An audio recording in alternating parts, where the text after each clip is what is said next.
living on love, buying on time. Without somebody, nothing ain't worth a dime.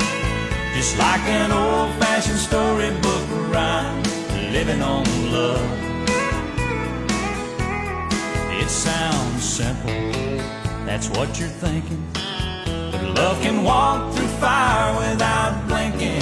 It doesn't take much when you get enough, living on love.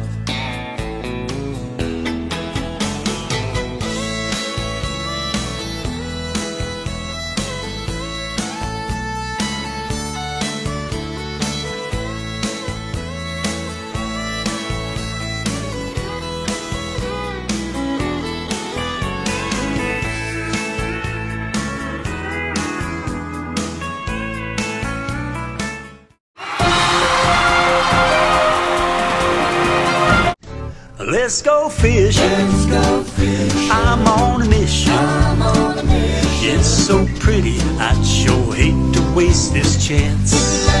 We'll find a shady little spot, not too cool, not too high. Morning, guys. I took this young couple out they're from Texas, and they come in here to go crappie fishing on Lake Okeechobee. And we got on the water about 7 o'clock this morning and got off the water at about a little after 10, and I had a limit. From the time we got on the water until we got off, it was nonstop. We caught fish just in the river, just nonstop. And we went all the way to the dam, just different places. And on the way back down, there was boats along the side. Some of them were jigging, some of them were trolling, some of them were just sitting with minis. But about every boat, when I went by, was pulling crappie out, or specks, or speckled perch, whatever you want to call them. This has probably been one of the best years of specking down here I've had. It just really has. I mean, it's just, and the quality of them are all just really nice. I haven't been going out on the lake because it's been really high winds, and you can see there even the river's a little bit rough. And you go out there on the lake, and some people like to jig, and you just can't jig in that real high wind. It's just, and plus the wind's got the lake stirred up. It's pretty murky. Yesterday they had the the hook and speck tournament, and I think a little over 10 pounds won it. And I had a 2 pound for big crappie. And I heard they come from down south. People run down south. Like I said, me and Tracy, we headed down that way yesterday morning, but we got to the lake down there, and it was so rough we just turned around, stayed in the river. But you can see why we stayed in the river. This young couple just, they're bringing them in right and left. And look how big they are. They're nice fish. And also, we was using, as always, the Mafia rods. And I tried different things again today. And every one of them, I had some pink and chartreuse on. I had some red and chartreuse on, trying to think maybe something a little bit different. But every fish come on the blue and chartreuse twister tail made by Brush Pile or Mafia twister tails. And I don't know, they've just here in the last couple weeks or last week, they've just turned on to the blue and chartreuse. Before that, it was pink and chartreuse. But now it's blue and chartreuse, which that's fine. But you can see this young lady, she's pulling them in. I mean, never been fishing before in her life, and she was natural. She just started pulling them in. And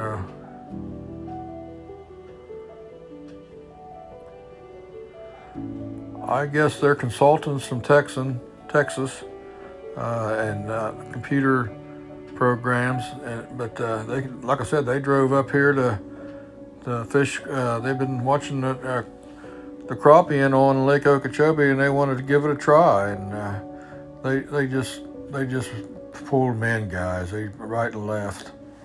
And it was a good morning. I mean, the wind kind of helped push the bait up on the bank, and we weren't very far off the bank, you can see. We just started up through there, and we never stopped till we got to the dam. We just, and everywhere we went, we caught fish. It was just a real good morning. Matter of fact, I could have used some of them big ones in that tournament yesterday they caught this morning. They had, and I had the net. I just didn't use it. They broke off on a couple when I was picking them up, and they were close to 2 pounds. It really was. And the young lady, she hooked something. It could have been, I'm not sure. I seen the back of it come out of the water. It looked like one of them juvenile tarpon, small tarpon, and it just come to top of the water and then just bored down and again took the line off her pole. And I told her, I said, we can't stop something like that. And they're a 4 pound test. And plus, if we stop, we get the rest of them all hung up. But yeah, you can see, just one right after another. Kept me busy taking fish off.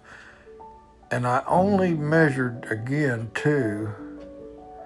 And then I started sorting them out. If they wasn't, 12 inches long, 11 and a half, 12 inches long, I even threw them back. I mean, because they caught that many,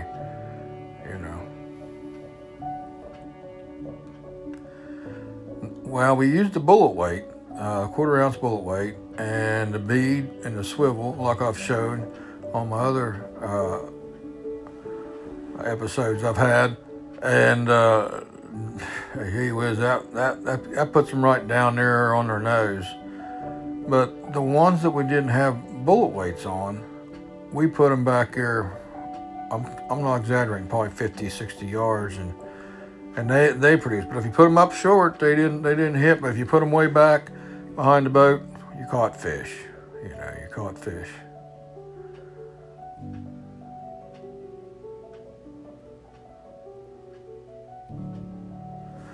That 4 pound test, it gets tangled up real easy, and it's just sometimes you got to. She can see she's never fished before, and he's helping her out a little bit. And but golly, this is a good day for someone that hadn't fished. This is for a person that's never fished, or a young couple, or a young person. But you need to take them on a day like this when you catch, 60 or 70 crappie, and so they know that fishing is enjoyable. I mean, it's a sport you can take in your old age, even up into your 70s, like me.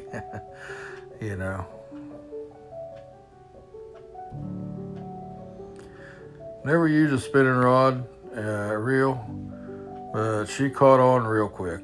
And you see how they put the rods down there like that? They didn't have to tell them, just showed them once, and they knew, just jumped right on it, But we did get tangled a few times. We did get tangled a few times. I mean, it was windy, and when they'd get one of them, big ones on, I mean, they got several.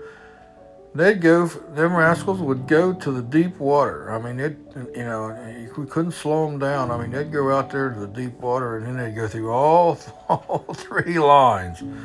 So we started doing real good, and so what I done is I just went back to 4 poles, just give them two poles apiece, and they were still catching 2 at a time, So that's how good they were biting. Again, they're biting like that from the dam, up there to the dam, clear down the mouth of the river. It don't matter. You can come out of any one of them marinas down there, Okeechobee or Scott Driver, put your poles out, start trolling, you'll catch fish. You go out 3 or 4 hours, you'll get you a good mess of fish.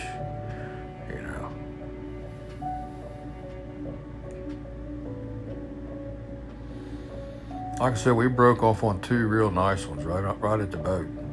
And really, it was my fault because I had a dip net there, and I wasn't. I didn't use the dip net. I couldn't. We was catching so many, you couldn't tell one big one from another. And once I got up there, they seemed picking them up. They was close to 2 pounds. Before I could get the net, they had broke the line.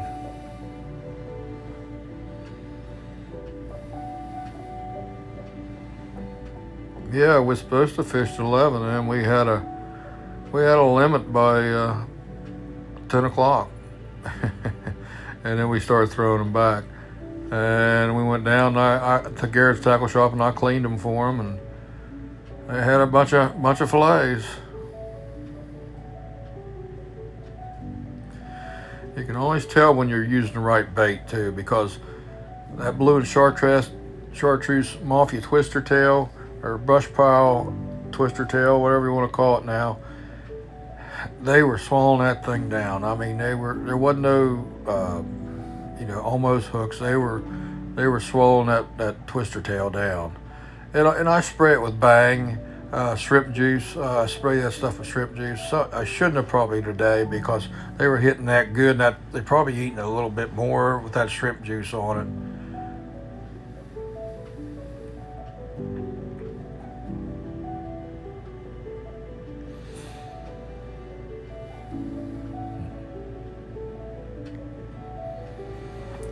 Yeah, she had the 4-leaf clover there for a while. I mean, she was catching them 3 to his 1 there for a while. And that's just how it is sometimes. Sometimes you just get, it's nothing, you're not doing anything wrong or anything different if you're right there beside them.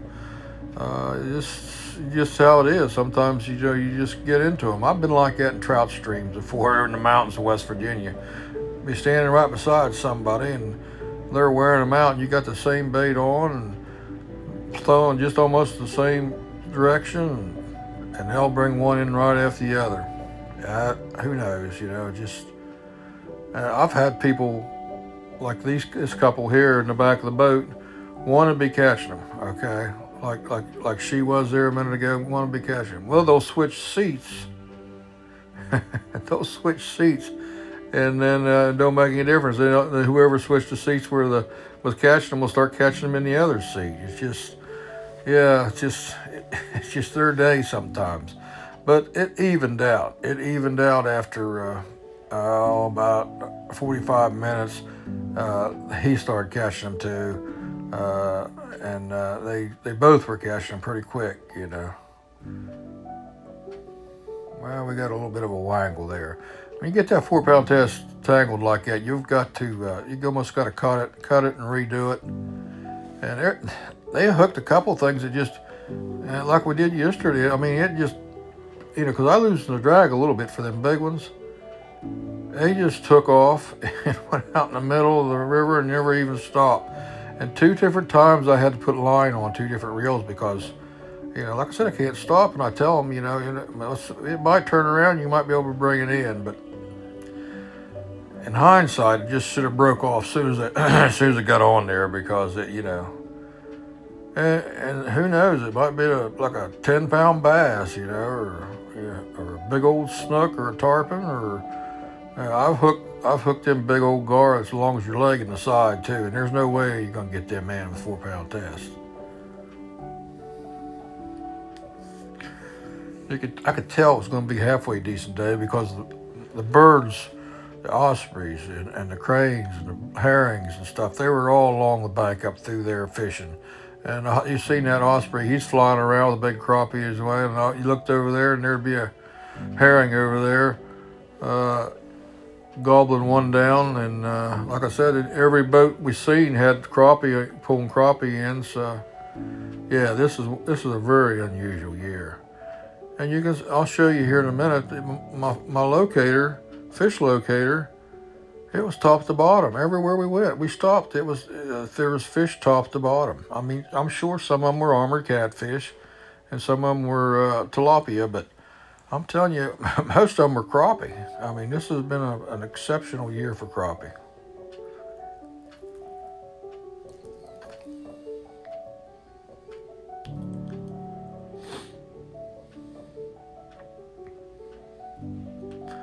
I think they got doubles on there.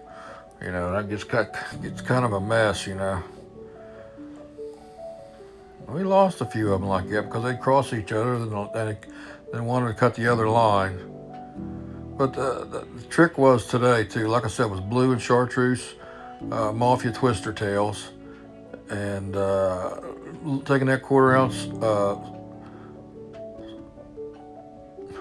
bullet weight and a bead. I'm a firm believer in the bead, glass bead or plastic, it don't matter, and a swivel.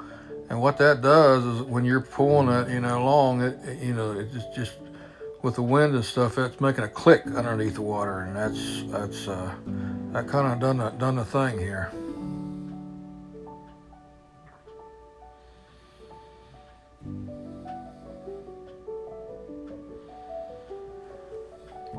Yeah, she started off pretty good and brought dragging him in. Then, but like I said, he started catching them after a while. It just, and you can see the size of them. I mean, we didn't have to measure them.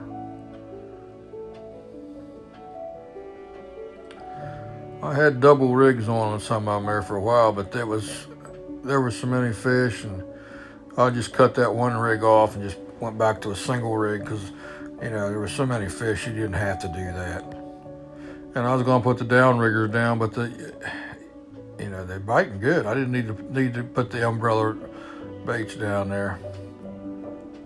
You can see they're swallowing the bait. I mean, they're swallowing that Mafia twister tail. I had to dig down there and get them with a needle nose a couple times.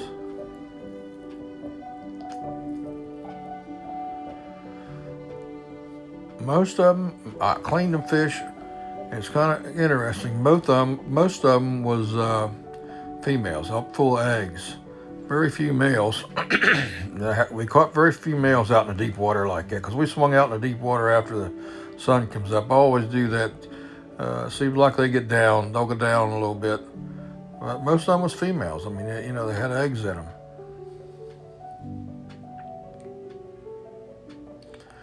You can see the sun came out pretty good then we pulled way off the bank and started catching them. And boy, I tell you what, the ones out in the middle of the river there, like we're out in the middle of the river right there, they were big ones. I mean, they were nice ones. I think you could take like a small crankbait.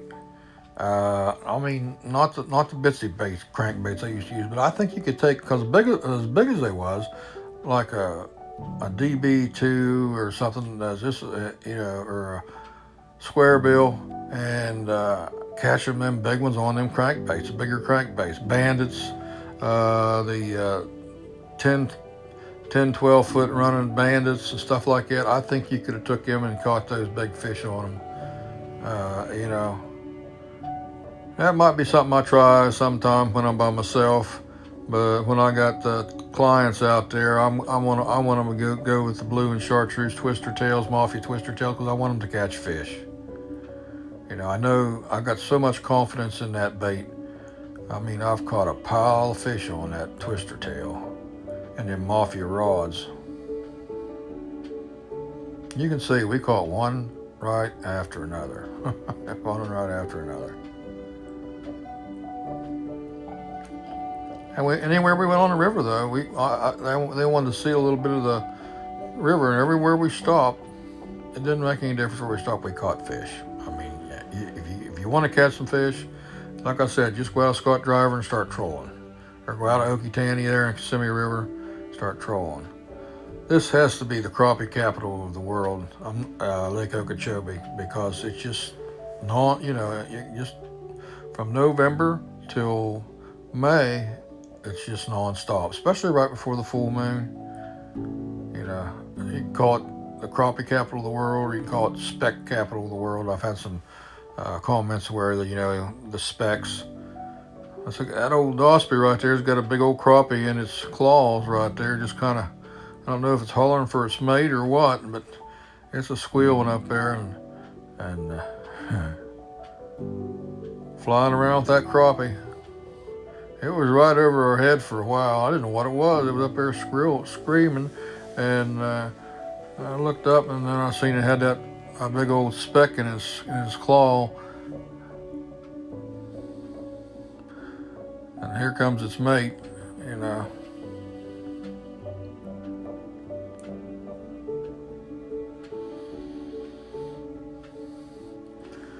The river's really stirred up. Or no, I'm sorry. The lake's really, there's no big old buzzard there, but the lake's really stirred up from all the wind we've had in the last few days. But the river is just crystal clear, and it's sand. I mean, all that's up through there is all sand. It's not muck like it is on the lake. And I talked to some of the guides, bass guides, and they're flipping jigs and flipping Cincos and stuff going up through the river, and they're catching numbers on bass, which that hadn't been like that for almost a couple of years. So I don't know, the river must have cleared up a little bit. But they're catching some pretty nice bass.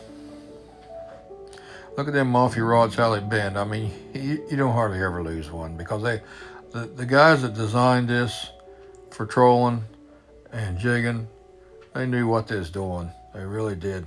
I mean, these rods are, for the type of fishing I do, and I've tried a lot of different rods, most of them are too stiff. And these rods right here are just ideal for trolling.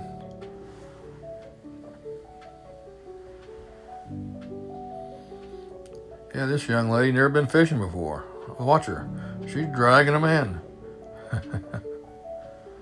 Nice young couple. I mean, I really enjoyed spending time in the boat with them this morning.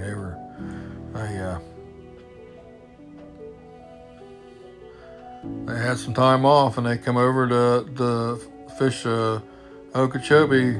They went through Garrett's tackle shop, and they just happened to book me. I mean, I was the only one open for this morning. Everybody else was booked. And yeah. You guys want to have a good time, you need to go through Garrett's tackle shop. I don't care whether you want to go bass fishing or speck fishing like this couple is, or go gator hunting, turkey hunting. You need to go through Garrett's tackle shop here in Okeechobee and book one of the guides. The guys are so good at what they do. I mean, whether it's fishing or hunting for turkey, wild boar, hogs, deer hunting. I mean, whatever you want to do, gator hunting. Captain Bob will take you gator hunting. I mean, he's been doing it 40 years. He knows what he's doing. If you want to kill a gator, you can see the fish. I mean, it was everywhere we stopped. Look at that. Lawrence was just lit up. I mean, there was fish from top to bottom. I mean, I just couldn't believe it. I mean, how many's up there right now? It's just unbelievable how many fish are up there. And then we're crappie because we just catch them right in them. I mean, we just one right after another. And I just never slowed down. I just started up the river. I mean, I didn't turn around or nothing. I just went up through there, and they just was pulling them in. Like I said, about an hour and a half, hour 45 minutes, they had their limit.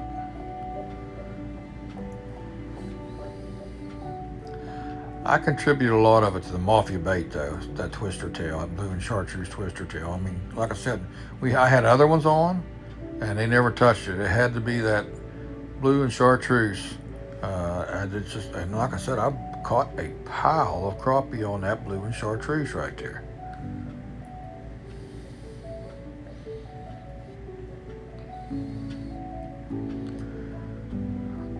Young ladies that never fished like her, they'll listen to you. And I tell them, I said, just be smooth about it and reel it in real slow and steady. Now this gentleman here, he was a good fisherman. I mean, he knew what he was doing too. But I've had people that I watched them. They fight that reel and rod, and they'll shake that rod, and they'll lose fish. She didn't. She took her time, like I told her, and just real steady, give it a little jerk when you pull it up out of the rod holder and reel him in. But again, the crappie were swallowing that bait. I mean, it wasn't, the only ones we lost was when the line broke. We was trying to pick up them two great big ones that she had on. They were big ones.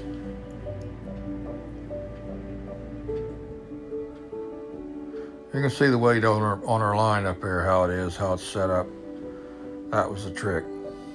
But what a good day. There was a breeze blowing. We went around the corner up there, got out of the real heavy wind, and still caught them. What a fine young couple to spend the morning with. And they caught a bunch of fish, guys. They caught a bunch of fish.